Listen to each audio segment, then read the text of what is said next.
নজর রাখবো পরবর্তী সংবাদে। স্বচ্ছতাই সেবা এই কর্মসূচির অঙ্গ হিসেবে এবার স্বভাব স্বচ্ছতা এবং সংস্কার স্বচ্ছতায় এই স্লোগানকে সামনে রেখে আজ আমবাসা পৌর পরিষদের উদ্যোগে অনুষ্ঠিত হয়েছে এক সচেতনতামূলক জনযাত্রা। আজ সকালে আমবাসা শহর এলাকার বিভিন্ন পথ পরিক্রমা করে আমবাসার টাউন হল প্রাঙ্গণে গিয়ে শেষ হয়েছে এই পদযাত্রা। এবং এই পদযাত্রা বা জনযাত্রা থেকে সকলের উদ্দেশ্যে বার্তা দেওয়া হয়েছে যে শহরকে স্বচ্ছ এবং নির্মল রাখার জন্য।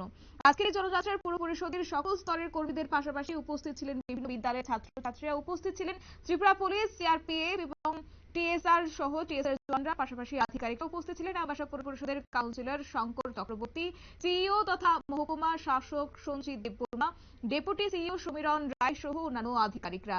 জাতীয় পতাকা হাতে বর্ণাঢ্য এই জনযাত্রার প্রত্যেকেই উপস্থিত ছিলেন এবং সাক্ষাৎকারে সিইও তিনি ঠিক কি জানিয়েছেন শুনুন।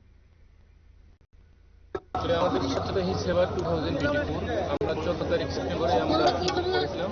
আমাদের এখানে আমরা একটা ব্ল্যাক স্পট আইডেন্টিফাই করে ওই ব্ল্যাক স্পটকে পরিষ্কার পরিচ্ছন্ন করা কাজ দিয়ে আমরা শুরু করেছিলাম।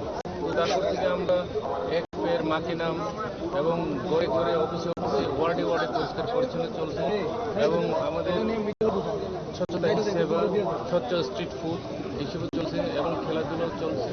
এখন আজকে আমরা র্যালি করছি, মাস র্যালি।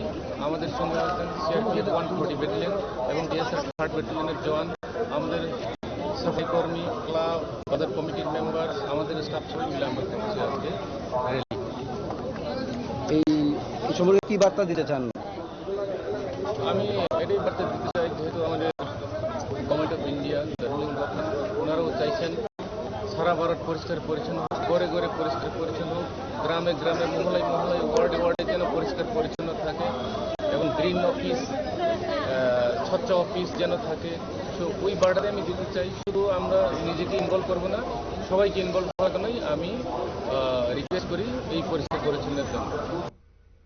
আপনারা শুনলেন সিইও সঞ্জিত দেববর্মার বক্তব্য এবং আজকের এই জনযাত্রাকে কেন্দ্র করে তিনি যে বার্তা তুলে ধরেছেন যে পরিবেশকে স্বচ্ছ এবং নির্মল রাখার জন্য সকলকে উদ্যোগ নিতে হবে। এই বার্তা সকলের কাছে পৌঁছে দেওয়ার জন্য পক্ষকালব্যাপী বিভিন্ন কর্মসূচি গ্রহণ করা হয়েছে। তার মধ্যে অন্যতম হচ্ছে আজকের এই জনযাত্রা বা র্যালি এবং স্বচ্ছতাই সেবার কর্মসূচির অঙ্গ হিসেবে আজকের এই পদযাত্রা অনেকটাই লক্ষণীয় ছিল। বিশেষ করে পতাকা হাতে দেখা গেছে প্রত্যেককেই।